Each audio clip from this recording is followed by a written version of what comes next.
Trend को लेकर बात होती है, पॉजिटिव खबरों को लेकर बात होती है, आंकड़ों में बैलेंस नहीं रखा जाता सर। ये नहीं बताया जाता कि जो लोग मरे हैं वो हाईएस्ट हैं, ये नहीं बताया जाता।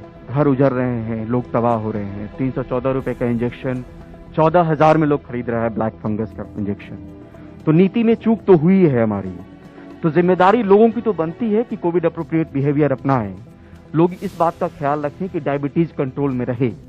क्या हमारी जवाबदेही और जिम्मेदारी इंपावर्ड ग्रुप्स की नहीं बनती है कि समय रहते हमें पता नहीं चला, इसलिए इतने महंगे इंजेक्शन लोगों को खरीदने पड़ रहे हैं?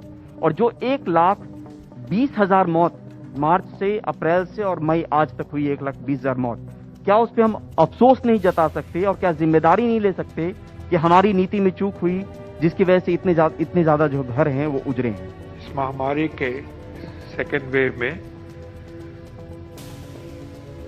जो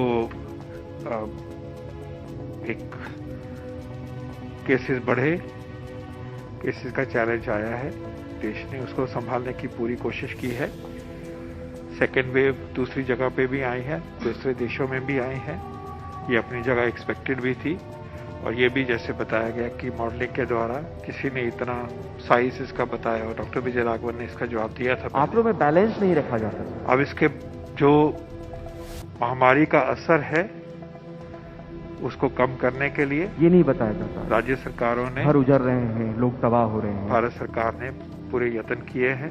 आंकड़ों में बैलेंस नहीं रखा जाता। ये नहीं बताया जाता कि जो लोग मरे हैं वो हाईएस्ट हैं।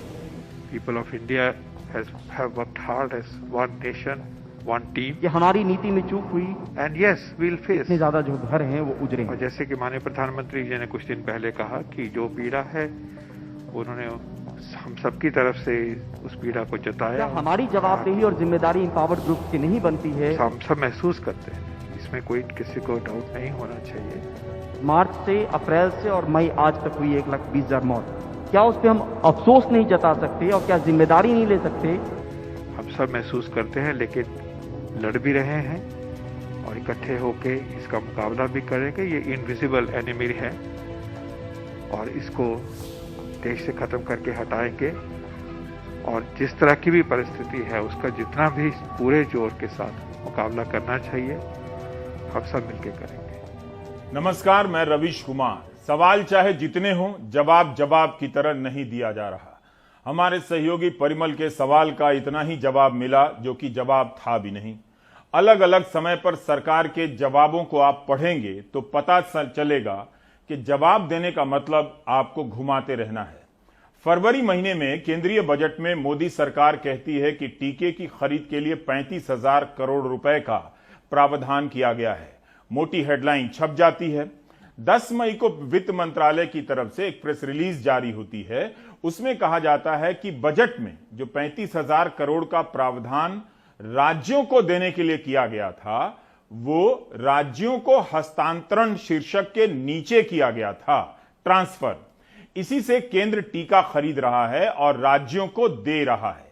टीकाकरण के लिए राज्यों को दी गई राशि वास्तव में स्वास्थ्य मंत्रालय द्वारा संचालित होती है, यानी हेल्थ मिनिस्ट्री खर्च करती है।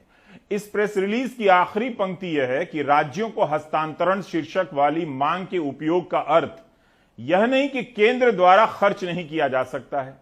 जब स्टेट को ही खरीदना है तो उनके लिए 35,000 करोड़ से जो प्रावधान किया गया है केंद्र क्यों खरीद रहा है? केंद्र 150 रुपए में टीका खरीदकर राज्यों को दे रहा है। क्यों राज्यों को अधिक कीमत पर उसी कंपनी से टीके की खरीद करनी पड़ रही है?